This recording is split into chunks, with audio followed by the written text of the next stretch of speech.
Hey everyone, welcome back to another exciting episode of Attack Productions. Today I'm bankrupt once again by Jake and Fluff. What's going on, y'all? What up, beautiful people? And today's matchup is some classics. We have Kid Q taking on Topolock. And this was, by the way, Fluff's first metal leader from TCG Metals. Great bunch of people. Check them out. They're good friends of ours. But there's buttons, links, and descriptions. Check them out. Guys, let's talk about these very old decks and what you did to update them. You want me to go first? Sure. Go for it. So, Black notoriously doesn't have, a lot of super good generic options out of the Z deck, but they do have a few unique tools that can kind of, help navigate the meta. So, I wanted to try more of, an aggressive style of Kid Coup with, a little bit of late game with the big, 8-drop Gogeta thwarting that Arc Empire and stuff.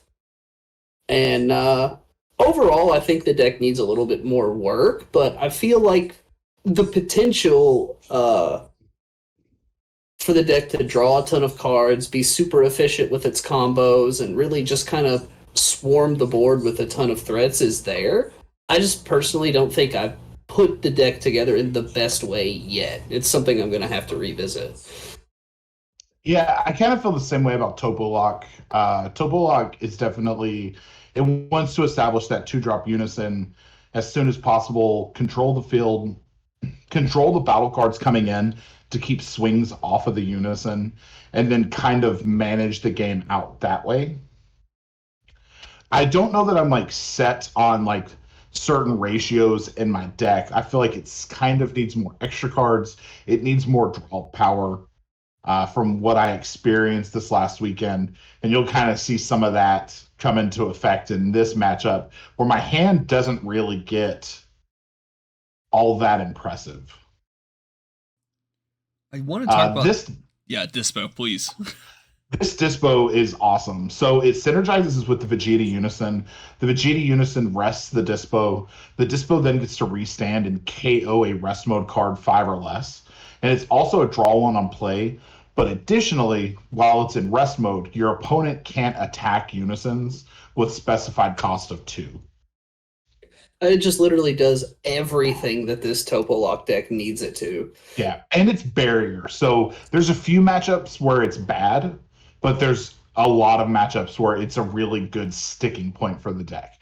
It's a 20k, so your opponent has to invest resources into getting rid of it. If they play a battle card and put their battle card into the Dispo and combo 3 cards to get rid of the Dispo's done its job. It's one of those... when they announced this, when they showed it, I was like, this is going to be a great whenever Fluff wants to bring Topolock back. So I'm glad you did and got a chance to test this out. Yeah, it works really well. You'll see here, Jake's not really all that concerned about it. Yeah, I was just about to say, fortunately, I don't have to play through it too much, because I'm just going to go into this Gogeta right here and get rid of him. Which... Yeah. Ignoring barrier warping.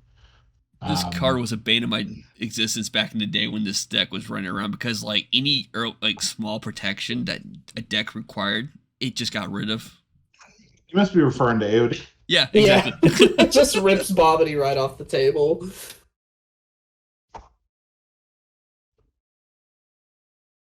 So Jake is going to have to invest. The Unison is at 3 markers. Jake is going to invest both attacks into the Unison, leaving it at 1 marker. And I'm okay with that because I still have a Unison on field. He can't go into me crazy this turn.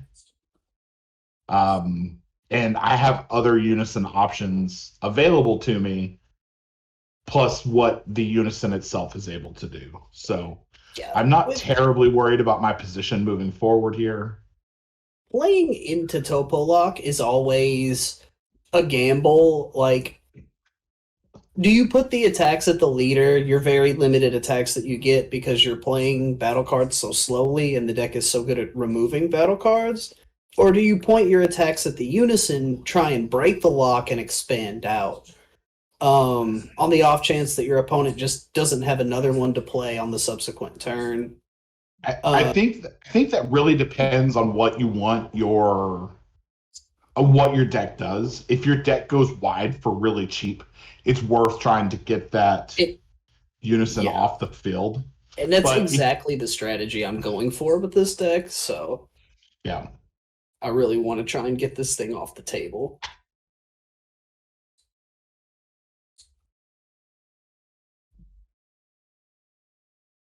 So you comboed out of the swing here. I decided to -1 on the unison here, so you can't attack with your big body paddle cards.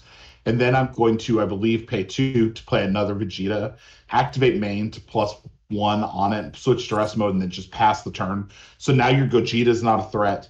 You're going to have to waste your leader swing. And then whatever you play has to be under your 3 energy count in order to be able to get a swing off as well. Yeah, which is really not good for me. There's a lot of ways for me to put small cost battle cards on the table, but individually those cards don't do a lot. And you know, because I'm under the lock, I'm only going to be able to play 1. And all of my other threats are big 6 cost or 8 cost fused Gogetas. So essentially, this is just kind of like a perfect storm for my list where there aren't very many effective plays that I can make. And it just gets worse. All right. Yeah. Yeah. I mean, I don't really mind the floodgate at this stage because I'm not swinging with anything else this turn anyway. But I have to be pretty careful about what it is I actually do cast here. Yeah. And I'm just going for more card draw. I would say because it's one of those things where Topolock prevents you from playing multiple cards in a turn, but if you have multiple cards on board, you can start swinging with them. And what's great about Mecha Frieza, which I don't, yes, Fluff did have Mecha Frieza when he last played Topolock. Establishing battle cards in your opponent's turn is how to kind of get past that lock. The more cards you can put on the board and keep on the board, the better your turns are going to be because you're able to swing with those cards in. And what's notable about Black is there aren't very many battle cards you can play during your opponent's turn in the color at all. Yeah. Here we're kind of seeing one of the challenges to playing Topolock, and it's not unique to Topolock, it's more unique to decks that don't draw a ton. Every card in my hand is potentially important at some point in the game moving forward. So I have to kind of wager what is going to be important, what is not going to be important. I'm trying to think a turn ahead. How do I wrap this game up? I've already charged 1 Spirit Fist. Do I need another Spirit Fist to be able to go off to do the -3 on the Vegeta? What do I need to do? But the other cards in my hand are so valuable to me at this point. I think I have 2 super combos in hand, but Jake hasn't put a single attack into my hand. Yeah. A good strategy we were talking about before against playing Topolock is they can't combo when you swing at the unison, so you kind of keep them off of Z energy unless they want to combo offensively. And then you can kind of starve them out on life because it's a restand 2 leader. They don't draw much when they awaken, and unless they invest energy into card draw, which means they don't really get a ton of card draw, which means that energy isn't focused into attacks coming at you. Right. So when you're behind, even though you can kind of feel like the game is slipping away, if you could just resist attacking the leader and chip away at the multiple copies of unisons, eventually your opponent's just going to run out of hand pressure, and then it won't matter that you can only play 1 a turn, 1 battle card a turn, because they can only play 1 battle card a turn because it's all they have in their hand.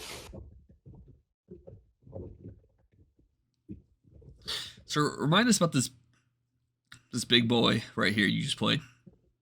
So the Toppo has an interesting effect based on what your board state is. If you already have a unison in play, it gains 10,000 in double strike. And then it's a crit barrier blocker, I think. Yeah, it's got blocker. And then if you don't have a unison on board, it plays a Vegeta Unison of Fury with 3 markers on it. Then, if it's rested by the Vegeta Unison of Fury, it gets to restand and it negates all effects on your opponent's side. Oh wow. So it'll take blocker off of your opponent's battle cards and things like that. This card's just an all-around threat. So yeah, petrifying was the smart choice. Yeah.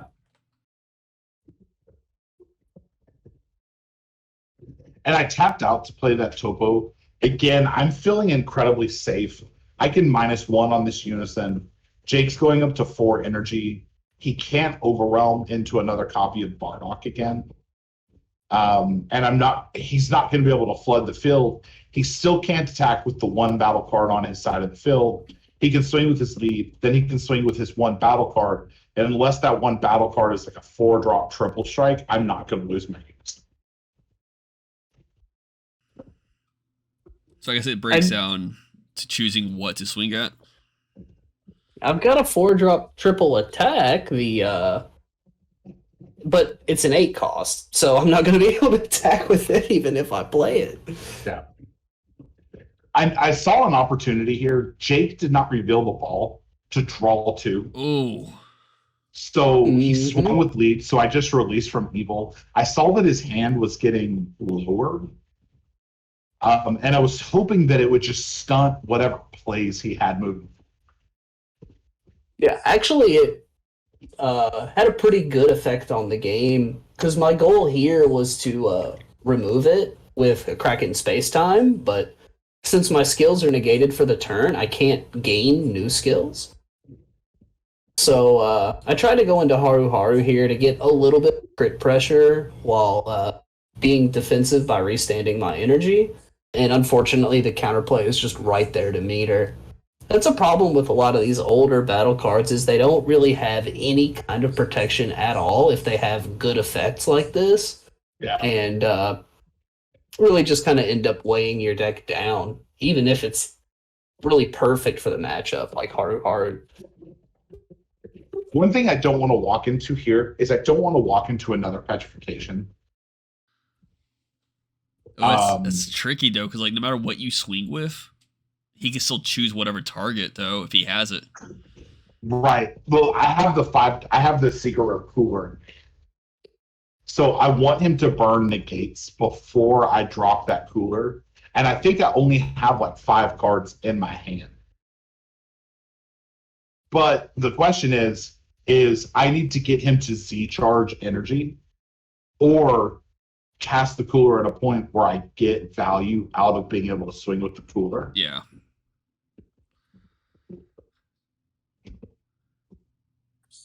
Yeah, because for a reminder, the cooler secret rare is that your opponent chooses 5 cards in their hand and put the rest into their Z energy, if correct. And then you could take 2 of those cards, put into your drop, and restand the cooler. Yeah, and just realizing how good that might be in the new Oob deck potential, I'm just saying.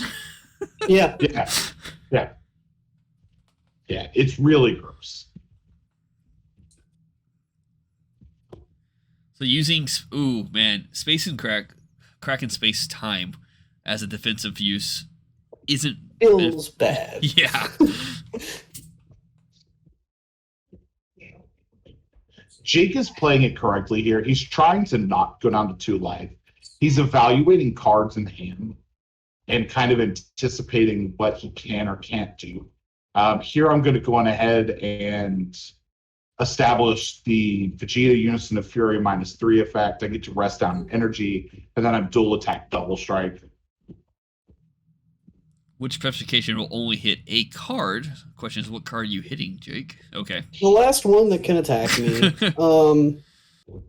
Didn't really want to spend that negate there, but I don't have the combo power to get out of 2 of these Vegeta attacks. Yeah. And with 5 open energy, you're up against a yellow deck. You're considering cooler, but I just had the read that he didn't have it, the counter cooler.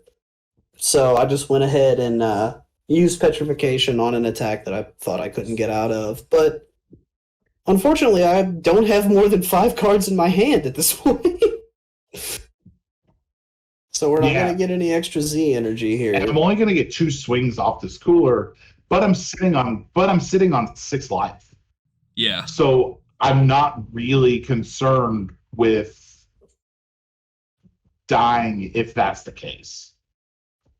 Like, Jake would have to go incredibly hard on the next turn, past the Vegeta Unison of Fury, which he could absolutely have done it if he had, say, the 8-drop and the capability to play that 8-drop out. Yeah, Topolock. Sorry, go ahead. I mean, just that 8-drop would have been really punishing as a crackback option there. Oh yeah, if I could actually get to attack with it ever. Yeah. Topolock just ends up being a really good counter pick for Kid Ku. You know, it's a matchup you can navigate, but things like going first help, you know, getting actual Kraken space times and stuff off on the Unison help. But it is a difficult matchup for any deck that wants to play 3 and 4 battle cards a turn. Yeah. And with that being said, thank you for tuning in. Keep in mind, there's buttons down below, links in the description. Check them out. Bye. I meant to say, oh well. Just see ya. Yeah. See ya. Oh well.